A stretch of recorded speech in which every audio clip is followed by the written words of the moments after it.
Assalamualaikum warahmatullahi ta'ala wabarakatuh. Bismillahirrahmanirrahim.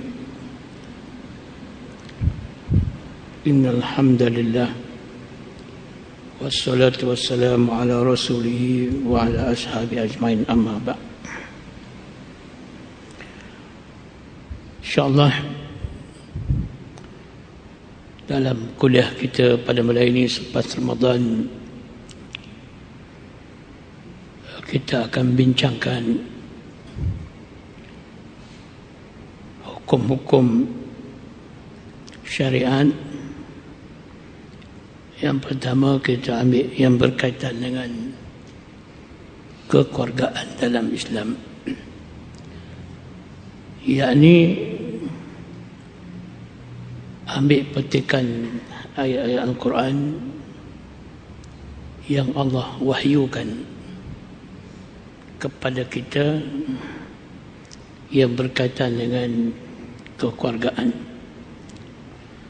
Jadi pada malam ini kita membincangkan satu tajuk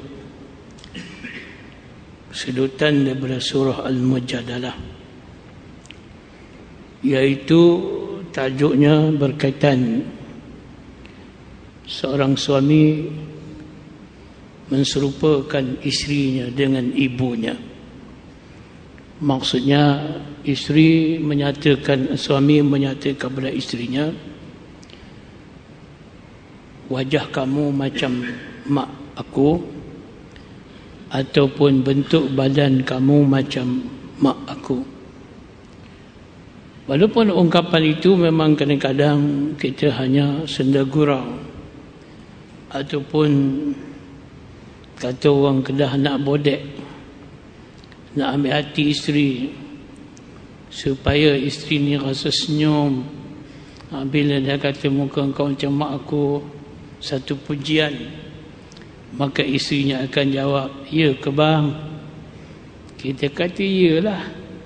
Apakah tak ada hukum, tak ada syariat yang khusus dengan perkataan yang dikeluarkan oleh kita?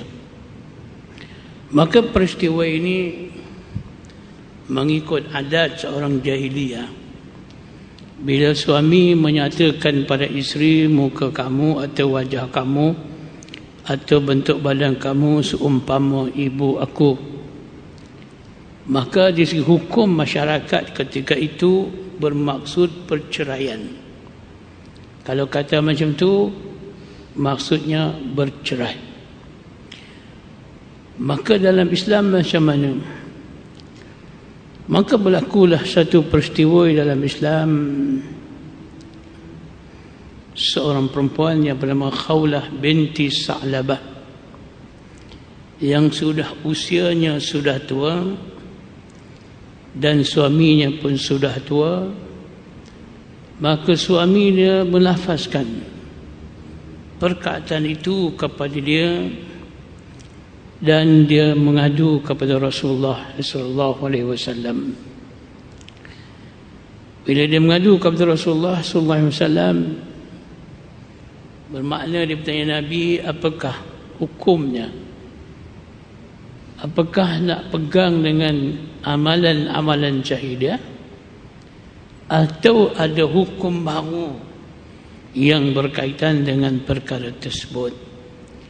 Maka sebab itulah Allah menurun ayat ini dengan mengatakan, qad sami'a Allahu qawlan allati tujadiluka fi zawjiha wa tashtaki ila Allah wallahu yasma'u tahawurakuma innallaha samiun alim. Sesungguhnya Allah telah mendengar perkataan yang mengajukan pungutan kepada kamu tentang suaminya dan mengadukan halnya kepada Allah, dan Allah mendengar soal jawab antara kamu berdua. Sesungguhnya Allah mendengar lagi Maha melihat. Jadi bila Khawlah bin Sa'labah ni berjumpa Nabi, mengadukan peristiwa yang berlaku pada dia. Kalau maksud cerai, maksudnya diterima oleh Islam, maka orang dua pasangan yang berumur itu akan bercerai. Maka Allah Subhanahu wa ta'ala menurunkan jawapannya begitu mudah. Tak perlu kita nak tafsir yang panjang, tapi penjelasannya sudah jelas. Allah menyatakan allazina yuzahiruna minkum min nisaihim ma hunna ummahatihim. Allah menyatakan orang-orang yang menziharkan istrinya di antara kamu, menganggap istrinya bagai ibunya, padahal tiadalah istri mereka itu ibu mereka. Ibu-ibu mereka tidak lain hanyalah wanita yang melahirkan mereka. Sebab itu Allah menyatakan bahawa allazina zahiru, perkataan yuzahiru ni maksudnya zihar, dalam bahasa Melayunya menserupakan istrinya dengan ibunya. Allah menyatakan isteri itu bukan ibu mereka, sedangkan ibu mereka itulah yang melahirkan mereka. Kalau suami kata macam tu, innahu la yaquluna munkaran minal qaul,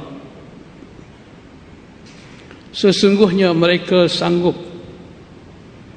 mengucap sesuatu perkara yang mungkar dan dusta, dan sesungguhnya Allah memaafkan lagi Maha Pengampun. Jadi kalau suami bercakap macam itu pada suaminya, pada istrinya, salah satunya perbuatan itu haram dan salah satu daripada dosa besar. Kerana Allah sebutkan munkar minal qaul wa zura. Zura ni satu pendustaan. Maka Allah semua sebut bahawa bila dah terlajak cakap, macam mana nak buat? Maka dengan sebab itu Allah SWT menyatakan bila dah cakap macam tu, hukuman yang ditentukan oleh Allah, bukan hukuman ditentukan oleh para ulama, bukan Nabi, tetapi Allah Subhanahu wa ta'ala. Allah Subhanahu wa ta'ala menyatakan walladzina yuzahiruna min nisaihim summa ya'uduna lima qalu. Allah Subhanahu wa ta'ala menyatakan orang-orang yang menziharkan isteri mereka, kemudian mereka hendak menarik kembali apa yang mereka ucapkan. Kita dah cakap dah, nak tarik balik. Bila nak tarik balik, Allah SWT menyebut engkau boleh tarik balik ucapan yang kamu kata pada isteri, tetapi kamu kena denda, kena hukum. Pertama, merdekakan seorang hamba sebelum kamu boleh bersetubuh dengan isteri kamu. Jika kamu tidak mampu yang kedua, tak ada cari, tak jumpa, hamba pun tak ada, maka wajib berpuasa 2 bulan berturut-turut sebelum bersetubuh. Kalau tak mampu berpuasa, maka mestilah memberi makan 60 orang fakir miskin. Yang demikianlah tanda-tanda kamu beriman dengan Allah dan Rasul. Demikianlah ketetapan Allah. Walil kafirina azabun alim. Maka kalau kita lihat kesimpulan yang dapat kita ambil pada sini, kita dalam pergaulan dengan isteri ini ada beberapa perkara. Yang pertama, kadang-kadang kita meradang dengan isteri, ya ada orang lelaki-lelaki ni dia ada naik syekhnya, waktu syekhnya isteri tak layan, dia pun marah, dia pun berkata demi Allah, atau dia kata Allah, aku tak nak bersama dengan kamu dah. Kalau lafaz begitu, bermakna ilah, bersumpah tidak bersama dengan isteri, ataupun bersumpah beberapa hari. Tapi kalau bersumpah lebih daripada 4 hari tidak membatalkan sumpahnya, maka akan jatuh talak. Maka kalau dia nak batalkan sumpah, tak mampu lah. Sumpah tak sama isteri, duduk seminggu tak mampu, nyamuk banyak semua. Akhirnya masuk bilik nak sama isteri. Isteri kata, bang, abang dah sumpah tak sama dengan aku. Ya ke? Keluar balik. Tak mampu lah macam mana. Takkan nak mengancap pun kalau orang utara. Maka macam mana nak buat? Maka Allah SWT, kalau kita dah bersumpah, boleh bayar denda. Mana boleh buat pilihan, puasa 3 hari, atau beri makan 10 orang fakir miskin, atau 10 pasang pakaian orang fakir miskin. Tiga-tiga tu boleh pilih satu saja. Puasa boleh, apa boleh. Maka sama adakah apa nak bayar dulu kan nak bersetubuh dulu. Hukumnya boleh bersetubuh dulu, bayar kemudian dalam kafarah sumpah. Tapi kalau orang sumpah tak sama isteri ni kira normal lah, tak normal lah orang tu kan. Jarang orang sumpah, jahil sangat lah. Tapi dah tahulah kalau dia nak Syekh Ahmad, dia lupa lah hukum. Jadi sebab itu kalau kita lihat balik bahawa kadang-kadang dia menyesal, dia boleh batal sumpah dia dengan bayar denda. Cuma masyarakat Melayu ni, dia satu benda lagi. Contoh nelayan, dia Tok Wan ni dulu tu, Datuk dia ke Datuk dia, Tok Wan ni sumpah tak makan ikan. Ikan jenis itulah. Maka anak beranak dia, cucu cicit dia semua kata tak boleh langgar sumpah Tok Wan aku. Tak kena mengena dengan dia. Tok Wan dia saja, bukan anak cucunya. Tapi kerana kita kata tak boleh, nanti kena bala lah, kena apa, rugi lah. Bukan dia tak kena mengena apa, Tok Wan dia saja. Kalau Tok Wan dia batal sumpah apa, dengan puasa je. Tapi kerana kita jahil syariat, sampai anak cucu cicit kita pun, saya tak boleh makan itu, keturunan kami tak boleh makan ikan tu, kerana Tok Wan kami dulu bersumpah. Wih, Tok Wan ni, Tok Nek dia no, dah berapa keturunan lah, zuriat dia ada beratus orang tak boleh makan ikan tu. Sumpah pula tak boleh makan ikan puyuh. Ikan puyuh pula sedap. Macam mana nak buat ni? Tok Wan dia tak kena mengena. Syariat ni tak boleh kata Tok Wan bapak kita buat satu hukum, anaknya ikut tak. Syariat itu ikut nafsi diri masing-masing. Dia tak akan terlibat macam tu. Kalau bapaknya fasik, anaknya soleh, tak semesti anaknya fasik. Kalau bapaknya soleh, anaknya fasik, tak akan berlaku. Kerana itu dipanggil, setiap manusia itu dia bertanggungjawab terhadap dirinya. Jadi bersumpah tak sama isteri ni mungkin berlaku, tapi ini ringan saja. Lepas marah tu ingat balik, bayar kafarah, habis. Yang kedua, hukumnya bersetubuh pada bulan Ramadan. Bersetubuh pada bulan Ramadan ni ada hukumnya. Kalau kita puasa dengan bersetubuh, kalau memang dia tak puasa, haram perbuatan bulan Ramadan siang hari. Tapi bermakna dia tidaklah bayar kafarah. Kalau bersetubuh dengan buka yang tu, maka dendanya puasa 2 bulan berturut-turut, 1 hari pun tak boleh miss. Yang ketiganya ialah hukum biasanya ialah menuduh isi berzina. Itu kita dah terang dulu. Li'an sama juga. Apabila berlaku li'an, kena bersumpah 5 kali, kemudian mereka dipisahkan, tak boleh dipasangkan suami isteri sepanjang hayat. Li'an ni makna suami menuduh isi berzina atau suami menafikan anak kandungan bahawa daripada benihnya. Itu dipanggil li'an. Sebab itu Allah SWT menyatakan, kalau anda bersumpah tak sama isteri lebih pada 4 bulan, maka dikira jatuh talak. Maka zihar ni tak jatuh talak. Maknanya dia kata seorang lelaki menserupakan ibunya dengan seorang perempuan yang diharamkan secara muabbad. Jadi kalau setengah ulama dikira kalaulah seorang itu orang yang diharamkan berkahwin dengan kita, adik kita, kakak kita, mak saudara kita, kita serupakan isi dengan mereka, maka kita sudah dianggap zihar. Contohnya, kamu macam mak aku, rupa paras kamu macam mak aku, badan kamu macam mak aku, tangan kamu macam mak aku, muka kamu macam mak aku. Cukup. Itu sudah menserupakan isteri dengan ibunya. Maka perbuatan saudara adalah haram. Dan saudara tidak dibenarkan bersetubuh dengan isteri sehingga selesai bayar kafarah. Ingat tuan saya, kita tua-tua ni tak berlaku lah. Orang muda ni, orang tua-tua ni, dia tak mampu dah, macam mana kuat apa semua dah. Orang yang muda-muda ni. Maka bila dah macam tu, maka berlakulah zihar.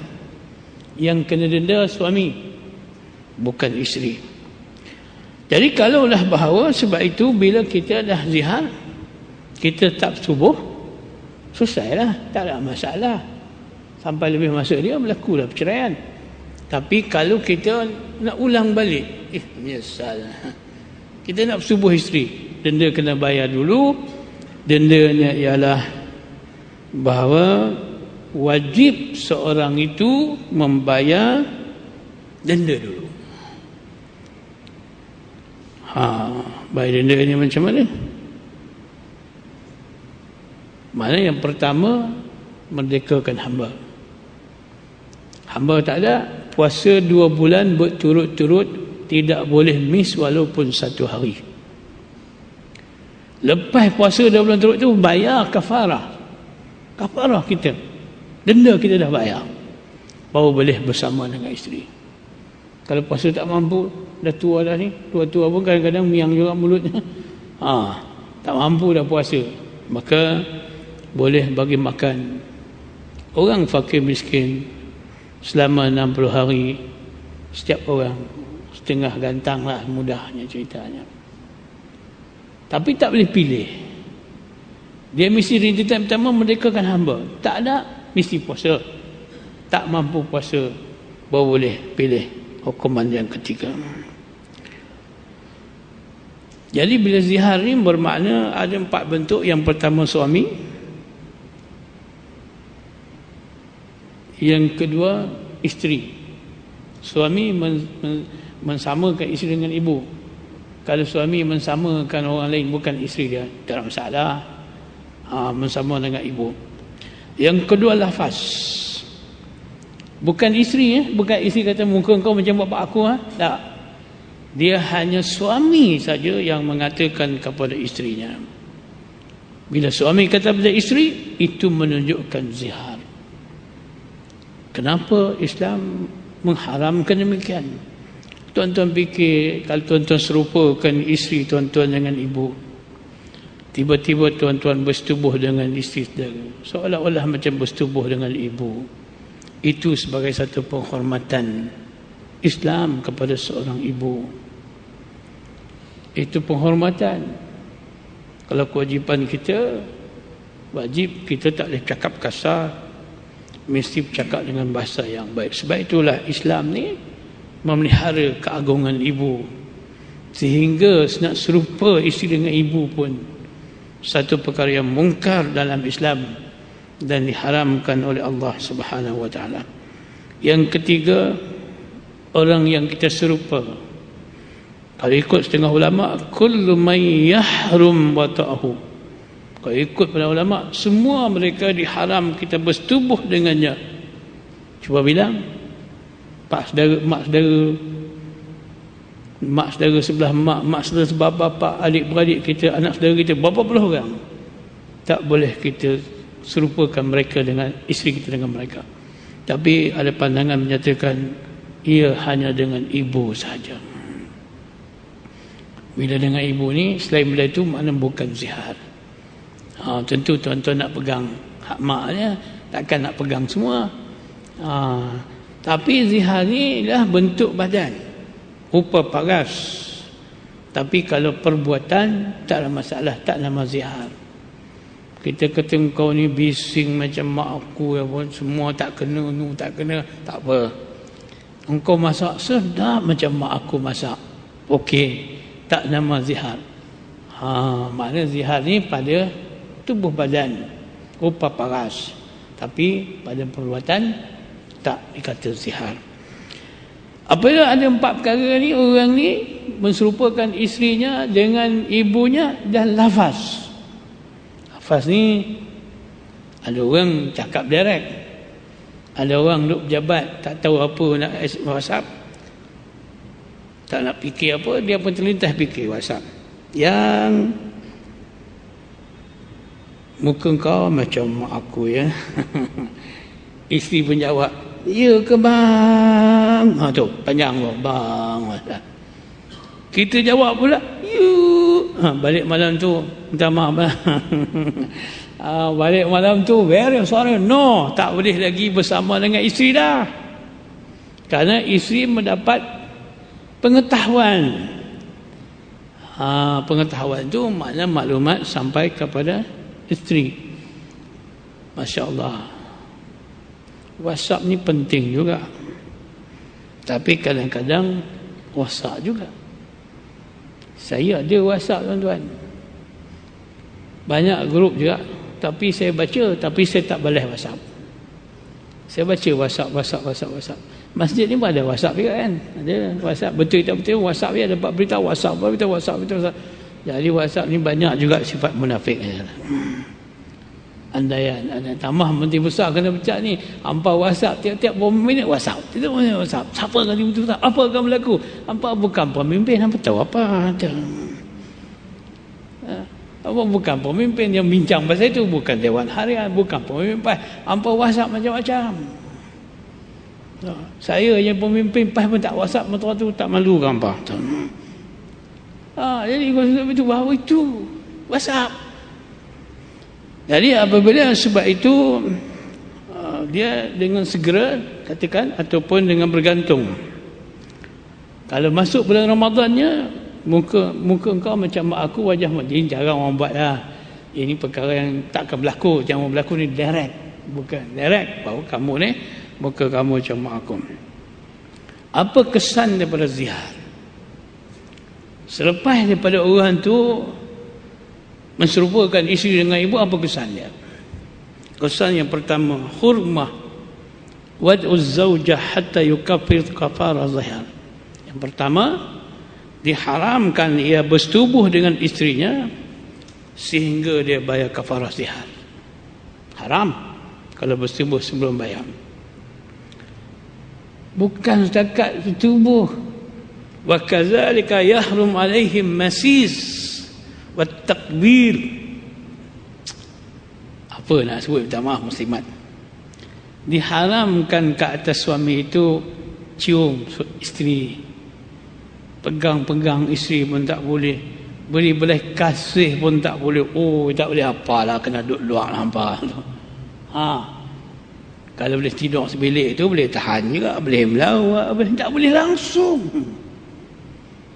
Tak boleh langsung, maka diharamkan. Jawabnya tidur kat mana Pak Said? Tidur kat bilik tamu. Buat macam mana? Aduhai, mulut punya pasal. Mulut punya pasal pun kerana perbuatan anda, perbuatan saudara menyalahi nas. Bila menyalahi nas, haram. Kalau tuan-tuan mempertikaikan nas, kufur, boleh batalkan iman. Tuan-tuan mesti kata sami'na wa ata'na. Inilah syariat. Siapa cipta syariat ni? Allah SWT. Mana dalilnya? Ini dia. Yang kedua, kesannya adalah wajib membayar kafarah bila ia berazam nak bersubuh dengan isterinya. Kalau dia bersubuh sebelum berkafarah, ia telah melakukan salah satu dosa besar. Isterinya berhak mengadu kepada hakim bahawa suami saya mengganggu saya sedangkan dia zihar saya dengan maknya. Hakim boleh mengeluarkan arahan, boleh tangkap dia, bahawa kamu jangan buat benda tu. Oh, lagi kau buat. Kau jadi orang Islam, kita kena aku. Jadi bila jadi macam ni, inilah satu kesan bahawa kita tak ada hak. Karena Allah turun ayat ini sampailah hari kiamat. Sampai hari kiamat.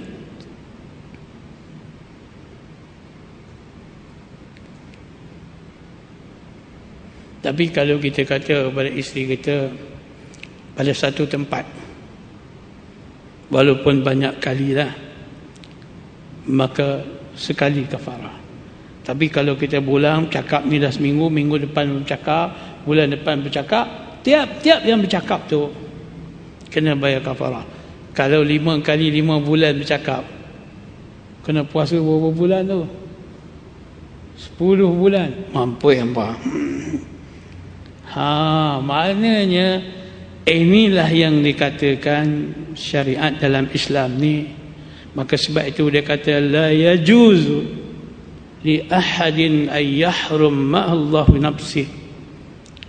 Tidak harus bagi seorang Islam mengharamkan sesuatu di hal Allah dirinya. Maksudnya kita tak boleh melafaz perkataan yang halal bagi kita isteri, tapi dengan lafaz itu menjadi haram kepada kita. Jadi kalau kita lihat balik bahawa inilah syariat. Mana-mana orang buat perkataan begini, berkata macam ni, maka hukumnya sudah jelas dalam Al-Quran, iaitu ia menserupakan isterinya dengan ibunya. Jadi ini untuk apa, saudara?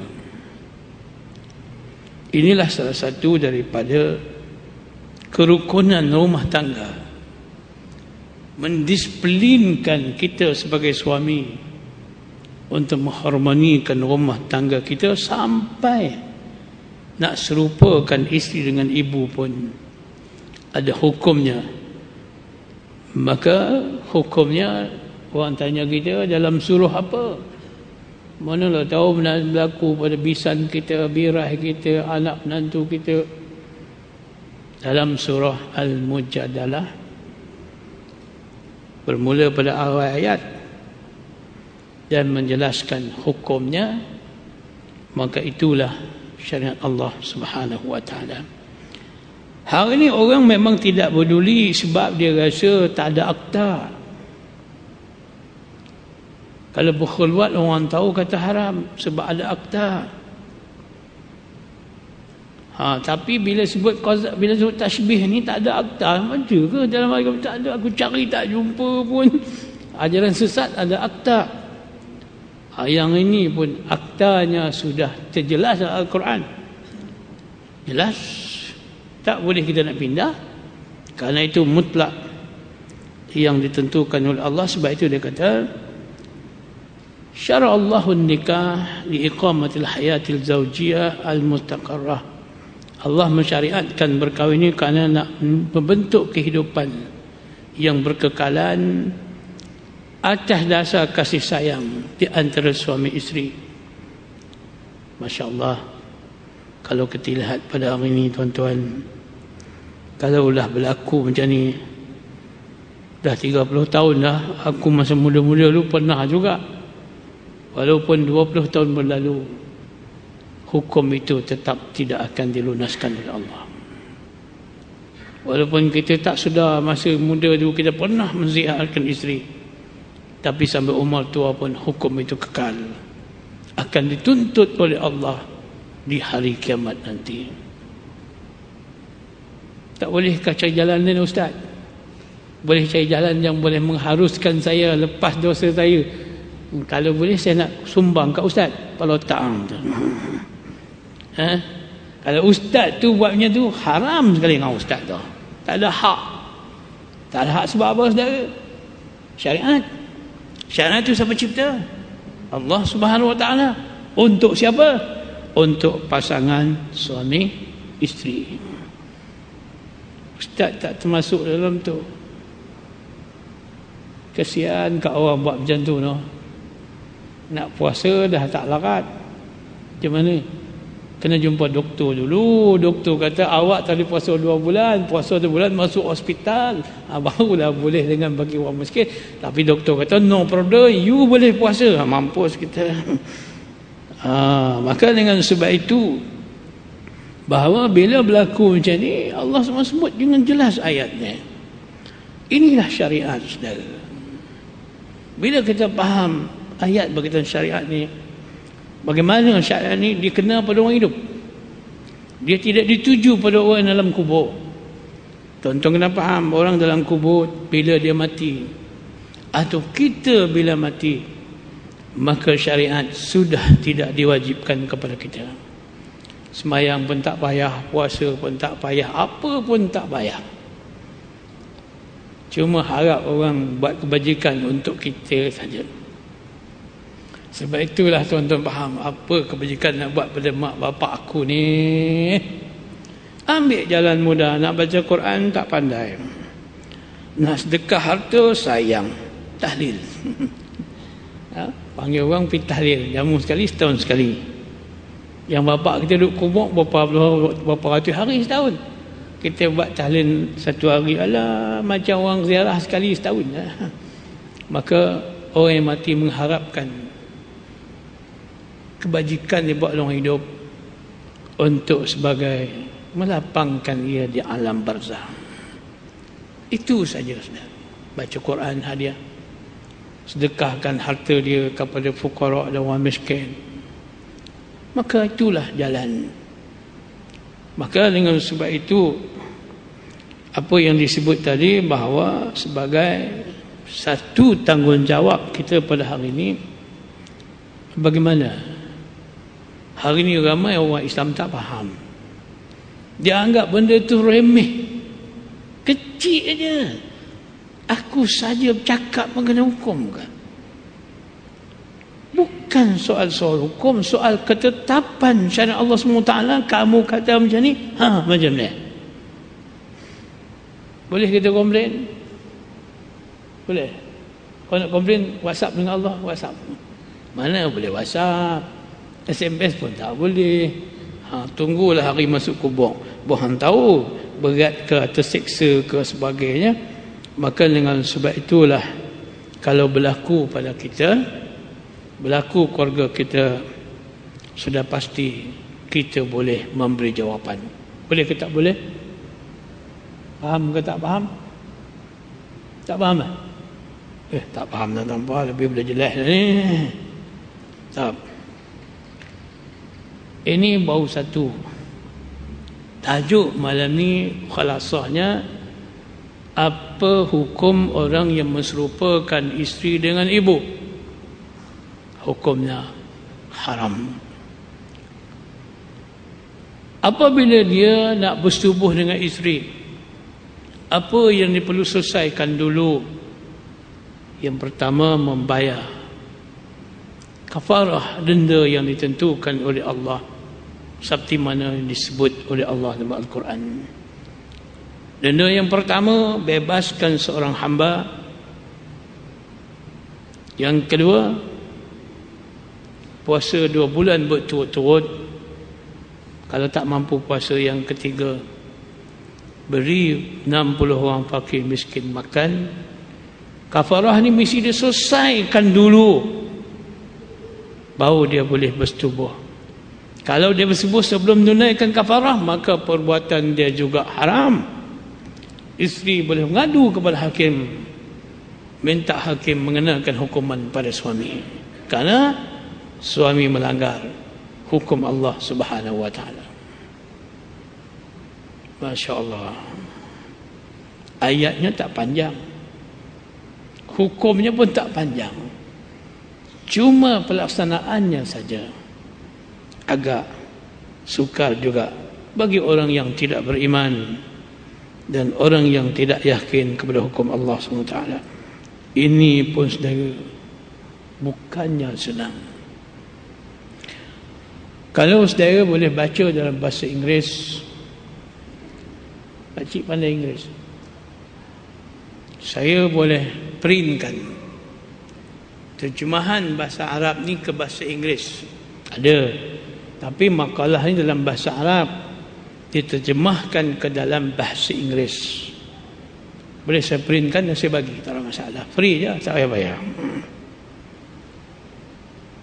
Tapi Inggeris Google ni dia tinggi sikit lah. Dia memang tapi boleh faham lah. Saya tak pandai Inggeris, tapi saya boleh printkan yang terjemahan ni, kerana setiap terjemahan tu ada asal bahasa Arab. Saya boleh bahasa Arab, cuma tak boleh Inggeris. Kalau saya Inggeris pun boleh, Arab pun boleh. Hebatnya saya ni jadi Menteri Besar Selangor lah, tuan-tuan. Sebab Inggeris tak boleh tu, tak ada Menteri Besar, itu je. Jadi bila sebut itu, bahawa satu peristiwa yang berlaku, saya sebagai ahli majlis daerah Kuala Langat, tentang satu benda yang apa panggil macam proposal lah, untuk nak meluluskan lesen rumah urut. Tuan-tuan tahu rumah urut kan? Kat situ pada. Maka di dalam mesyuarat penuh, saya bertanya kepada orang bukan Islam, orang perempuan DAP, kamu setujukah kalau suami kamu pergi urut dengan tukang urut? Bukan urut badan, urut binatang tu. Hang setuju ke tak? Oh, dia kata mana boleh. Saya tak setuju. Semua kamu tak setuju. Ini orang perempuan ada sifat cemburu lah. Mana boleh? Saya kata, dalam Islam ni itu tak boleh pegang cemburu. Ini hukum. Saya berjelas satu. Saya tanya, kamu boleh Inggeris? DAP pun bukan yang ngaji pandai, tanda SPM-nya Inggeris pun broken je. Saya bagi. Kemudian keputusannya, dua premis yang dimohon itu tidak disambungkan lesen premisnya. Ya, jangan orang ugut aku pula, tak tahu. Dia buat mesyuarat, hujah lah. Saya tanya semua yang India apa semua ni, ada jawapan? Mana agama setuju? Saya kata Kristian tak setuju, mana agama pun tak setuju. Saya membaca, saya belajar perbandingan agama. Itu tak print Bible kat dia hari tu. Akhirnya setuju. Nanti dia orang kata susah lagi lah. Masuk mesyuarat, habis kita semua tak dapat. Dia tak ada hujah. Dia hujah bisnes saja, bukan hujah lagi sosial. Kita hujah berdasar pada kaedah sosial. Jadi sebab itu selesai doa. Ada 13 lagi. 13 tu saya kata, saya nak berjumpa dengan semua premis ini. Saya nak syarahkan satu-satu. Saya bagi dia bahasa Inggeris, saya pegang bahasa Arab. Oh, dia puji, dia kata ustaz ni pandai bahasa Inggeris. Mana ada pandai. Dia ingat saya reti bahasa Inggeris, saya tak pandai pun. Cuma bahasa Arab ni diterjemah ke dalam bahasa Inggeris. Jadi minggu depan bab zihad ni saya akan bagi terjemahan ni kepada tuan-tuan semua. Taklah saya betul step semua, teruklah saya betul step orang 10, lepas tu hampa pakat-pakat lah. Jadi supaya kita agak canggih sikit jadi supaya kita faham dalam bahasa Inggeris tu sama je, dia terjemahan daripada bahasa Arab. Kurang-kurangnya ada koleksi bilangnya ini yang ni hampa main dengar ya, tulis benda apa benda balik kena misuk kena laksa, lepas tu habis lupa, tak ada ingat bertambah dah. Jadi supaya kita tua-tua ni kena belajar ilmu. Saya ni umur 58 tahun, tapi hidup saya dengan tiap-tiap waktu saya memang membaca surat khabar dulu pada bahasa Arab, dan saya memang internet ni boleh kata kehidupan saya. Yalah, saya tak ada kerja kan, pagi pergi sekolah sekejap, tengah hari balik duduk di bangsal, itulah kerja saya, tengok internet maklumat. Walaupun orang fikir umur 58 tahun rajin, bukan rajin, kita biar mati dalam maklumat, jangan mati dalam tak ada maklumat. Pakcik ni tengok internet satu hari berapa kali? Tak ada kita tak tengok dah. Sebab itu maklumat kita tak tahu. Menteri Besar kena pecat pun. Ya ke kena pecat? Bila? Masya Allah, keluar surat khabar semua dah. Malaysia Insider ke, Malaysia Kini ke, habis keluar. Dah hampa tak pakai internet, WhatsApp pun tak ada, tak tahu. Betul tak cik? Jadi dah lah WhatsApp kita tua-tua, siapa nak WhatsApp? Untuk tua tak. Jadi kesimpulannya itu saja. InsyaAllah pada bulan hadapan kita bincang benda yang berlaku dalam masyarakat kita. iaitu perceraian dalam Islam.